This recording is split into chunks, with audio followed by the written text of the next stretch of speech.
Hey everyone, and welcome back to the vlog. If this is your first time here, please make sure you hit that subscribe button and give me a thumbs up, a thumbs down, or a comment below so that I know I'm catering this vlog in a way that ultimately benefits you as the viewer. Today I'm going to go over how to set up your stream deck for a creative stream. Now, this is not the definitive way to set up a creative stream, but it is a template you can use to get your creative idea off the ground. It's important to note that I'm going to go into this video assuming that you already have a basic knowledge of how a Stream Deck works. If you don't own a Stream Deck and you're thinking about getting one, there are several models you can get that hopefully fit within your budget and your creative stream needs. There is a 6-button, a 15-button, and a 32-button model. I currently use the 15-button model, and this one works perfectly fine for all my creative needs. I also like the 15-button model because it's the only one that comes with an adjustable base, so I can easily set it at different angles. I haven't mentioned this in previous vlogs, but when I'm performing Hello and Good Morning, I'm sitting on the floor of my apartment, which means that I need to put the Stream Deck on the floor with me. So being able to set it at a very low angle allows me to easily read the Stream Deck while I'm also puppeteering and interacting and reading the chat on the monitors above my head. And the Stream Deck currently works with any standard broadcasting program, OBS, Streamlabs OBS, or XSplit. I'm currently using XSplit. Now for this video, we're going to be looking at Hello and Good Morning again, because it is my most complicated stream. As I said before, I have to be able to control the entire segment from my Stream Deck from the moment I hit live. So I figured it would be the perfect example. With all that being said, let's take a quick look at the Stream Deck software.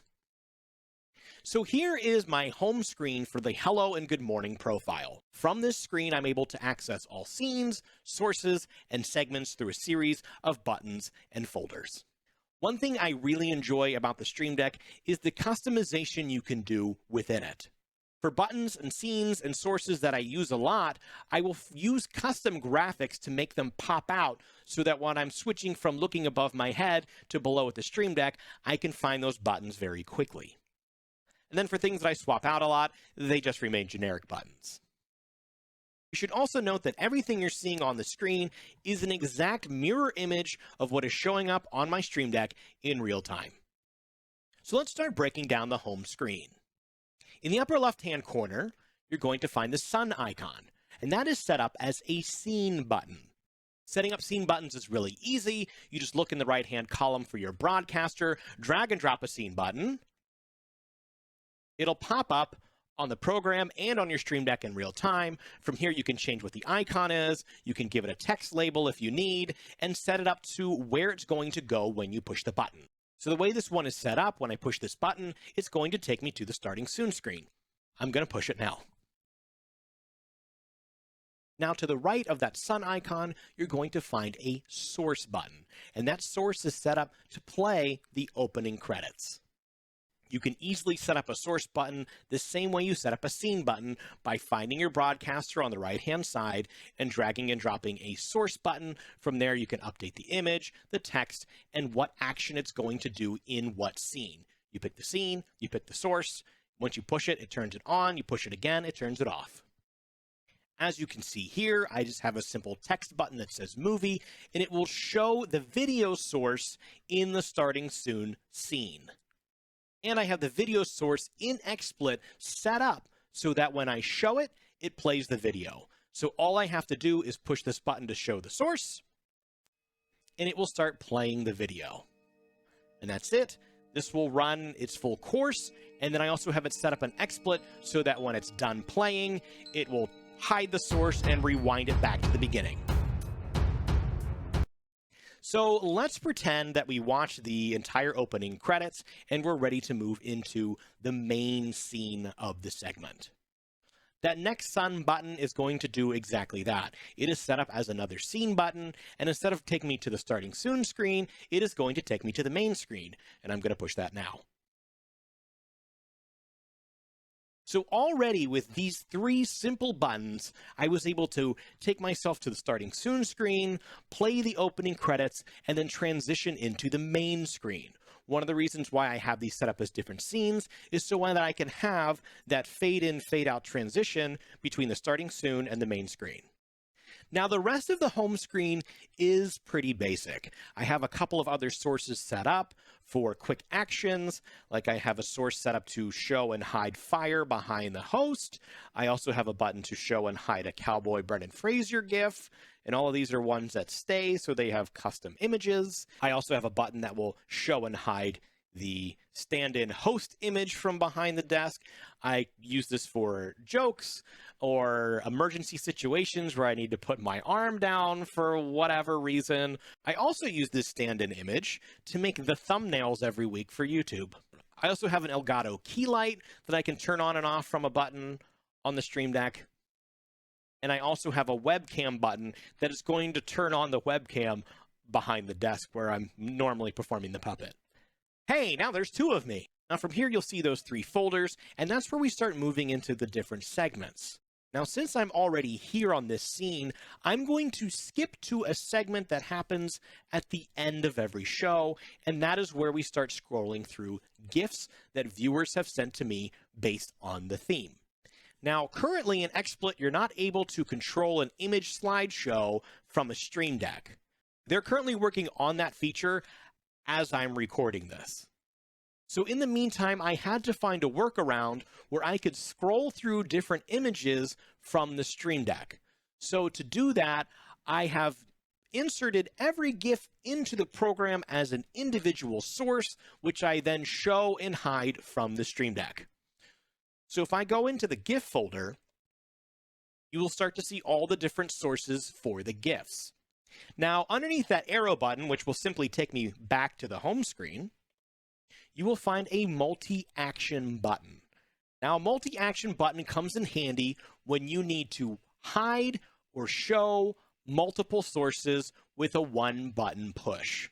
And you can set it up so it shows one source while it's hiding another one. And you can also throw in time delays so that you can time out when things are showing up and disappearing. And all you have to do is push one button to make all those actions happen. So looking at the multi-action button I have set up, it just simply says on. And what that does is it turns on two sources for me within the XSplit scene.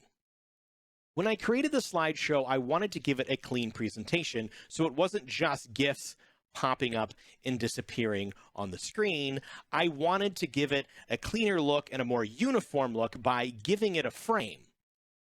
So the two sources that this button is set to turn on is the frame for the GIFs. It's going to be the film frame. And then at the very bottom, past all of the GIFs, it's just a black box. And this sandwiches all of the GIFs in between them. So I can turn on these two sources and it gives me a nice faux frame. And then as I push the buttons and I'm turning on and off GIFs, it gives it a cleaner, more uniform look throughout the segment. If I hit that folder in the bottom right, it'll take me to another screen, which will show the remainder of the GIFs. And then I also have a button that will turn off that frame. And then from here is usually where I wrap up the show. So I have another folder set up here so that I can just jump right to the credits. Or if I need to in a pinch, I can back out of all of these by hitting the arrows and I can go back to the home screen. So within this GIF folder, you can put in other folders just like you can on a computer, and you can just stack in as many images or screens as you need. So taking myself back to the home screen by hitting the back arrows, we're going to start taking a look at the different segments. So here, if I hit the segments folder, it'll take me into the subfolders for each segment that we do on the show. So here I have one for question of the day, Dumple Duel, Snickle Says, and a button that will take me to the credits in case this is where I am when we end the show.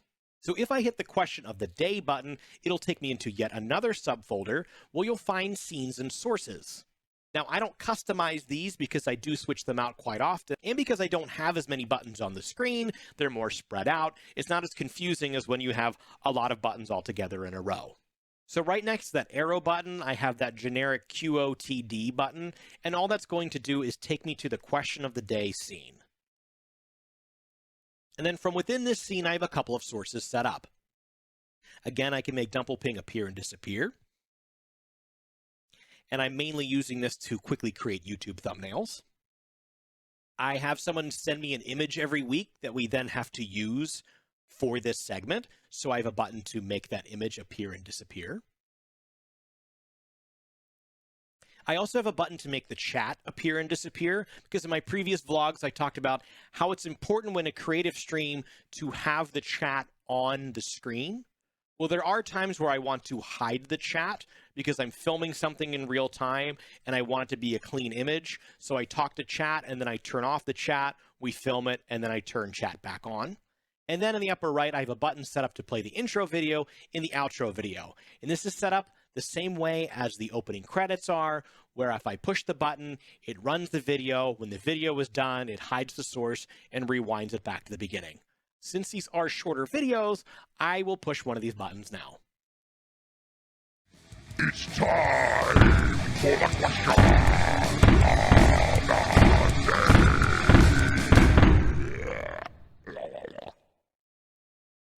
And then it just cuts right back to here. And this video is just set up as a source in front of everything. It's at the very top of the scene list, so that when I push that button, it's not taking you out of here into another scene to play the video and then bring you back to here. It is just playing on top of everything that is within the scene and then disappearing. And then if I push the arrows, I can back out of this scene again and find myself back to a screen with all of my other segments.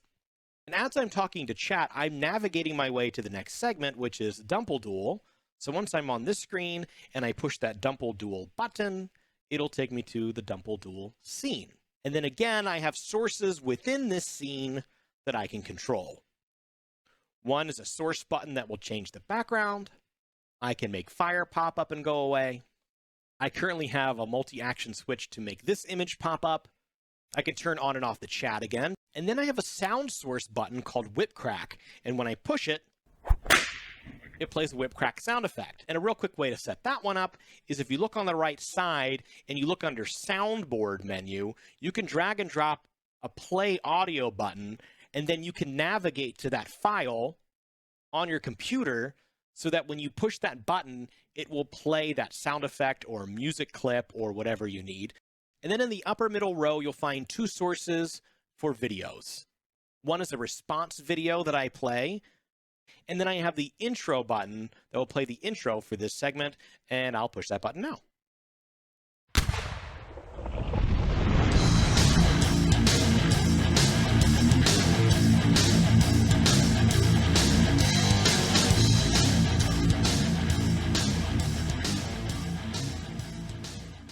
Very intense. And again, that is set up so that it just plays over top of all of the sources within this scene on XSplit. So now if I use the arrows to back out of this, we can go into the final segment, which is Snickle Says. So I hit the Snickle Says button. Again, here we find ourselves in a subfolder with different scenes and sources. So if I hit the Snickle Says button in the upper left, it will take me to the Snickle Says source. Now here's where things get a little bit different. I do, again, have a button that will make the host behind the desk appear and disappear. Again, that's for YouTube thumbnails mostly. I do have a webcam button that will make the actual cam pop up from behind the desk. And then in the center, I currently have a GIF button set up. This is an advice column, so sometimes I like to enhance that response with a visual aid, so I will switch out a GIF or an image. And then on the right side, where you see intro and outro, this is where it gets different.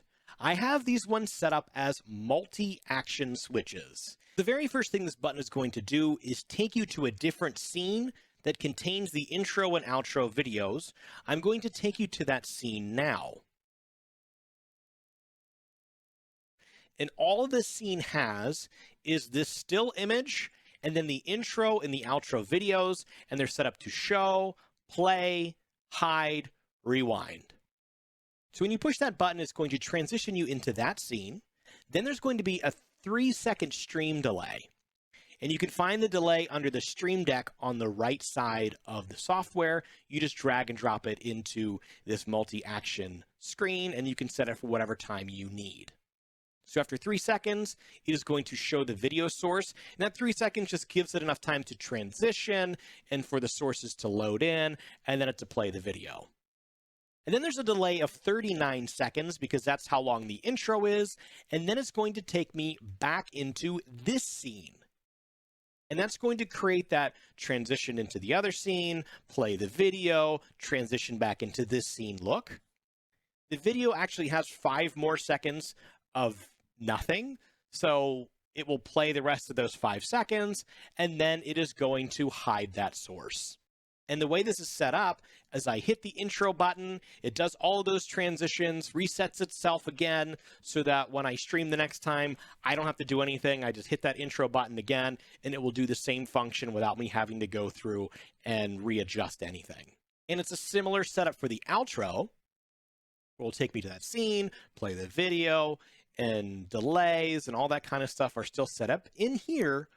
But the difference being that it doesn't take me back to this scene after it's done playing. It is going to transition me back into the main screen when it's done, and that is when we start going over the GIFs at the end of the segment.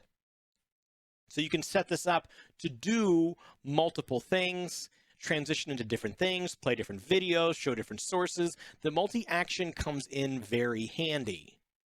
Now, I want to go back to this scene real quick to show you there is a multi-action button where you can push it and it just plays through everything once and you're done.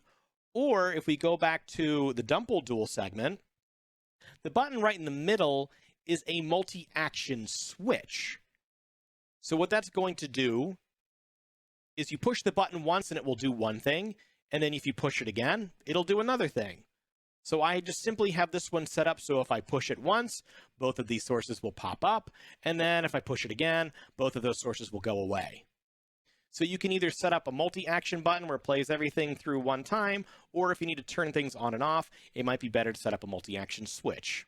And then the other scenes that I have set up are the thank you credits. So if I go into the thank you folder, you will find all of these different scenes. And again, the reason why I have these set up as scenes and not just sources within a scene is because I wanted that transition look of fading from one screen to the next, instead of having it set up so that it's a hard cut to each different source. Within XSplit right now, I have put in another request. Right now, there's no way to set a transition for a source within a scene. So if I want this transition look, I have to set them up as different scenes to get that nice smooth transition from each card to the next. And that's it. That's a look into what the Stream Deck looks like for one of my creative segments.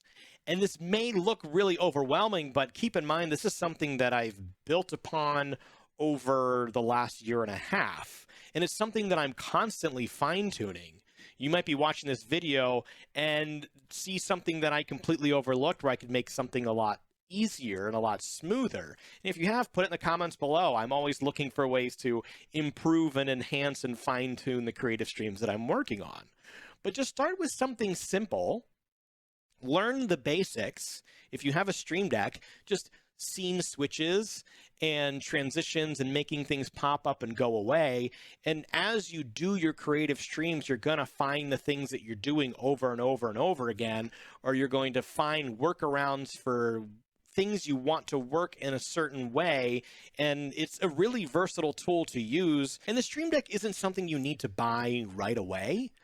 It is something you can buy down the road when you find out that you need it.